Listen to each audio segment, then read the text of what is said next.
അസ്സലാമലൈക്കും. എന്തൊക്കെയുണ്ട്? അപ്പോൾ അതേ തെരണ്ടി വറുത്തരച്ച കറി നല്ല ഫ്രഷായിട്ട് തന്നെ ഇരിക്കണമായിരുന്നു. അപ്പോൾ ചോറ് വെച്ച് നല്ല ചൂട് ചോറും വെണ്ടക്ക ഒലത്തി കുരുമുളകൊക്കെ ഇട്ടിട്ട് അതും പിന്നെ ഫ്രണ്ട് വന്ന ഇഞ്ചിക്കറിയും മാങ്ങാച്ചാറും ഉണ്ടായിരുന്നു.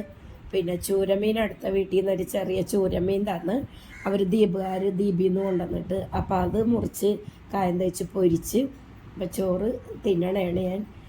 അപ്പോൾ മീൻ നല്ല ടേസ്റ്റ് ഉണ്ട്. ഈ ചൂരമീൻ അധികം മൊരിഞ്ഞിട്ടുണ്ടെങ്കിൽ റബ്ബർ പോലെ ആയി പോകും. അപ്പോൾ അതുകൊണ്ട് അത് ഓർമ്മ വന്നപ്പോൾ അധികം അങ്ങോട്ട് കുക്ക് ചെയ്തില്ല. പിന്നെ അത് ഇഞ്ചിക്കറിയും പാവൊക്കെ ഇത് വെണ്ടക്ക എല്ലാം കൂട്ടി മാഷാഅല്ലാ.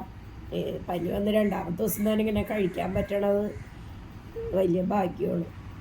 ബിക്കോസ് എല്ലാവരും ചീറ്റിയും തുമ്മിയും വായിക്ക് രുചിയില്ല, സ്മെല്ലില്ല, കഴിക്കണില്ല, അങ്ങനെ ഇങ്ങനെയൊക്കെ പറയുമ്പോൾ നമുക്ക് എല്ലാം കഴിക്കാൻ പഠിച്ചവൻ സാധിച്ചു തന്നു.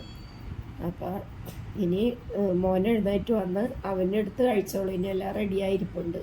മാഷാ അല്ലാ. വൈകിട്ടക്കാരൻ ഇൻഷാ അല്ലാ.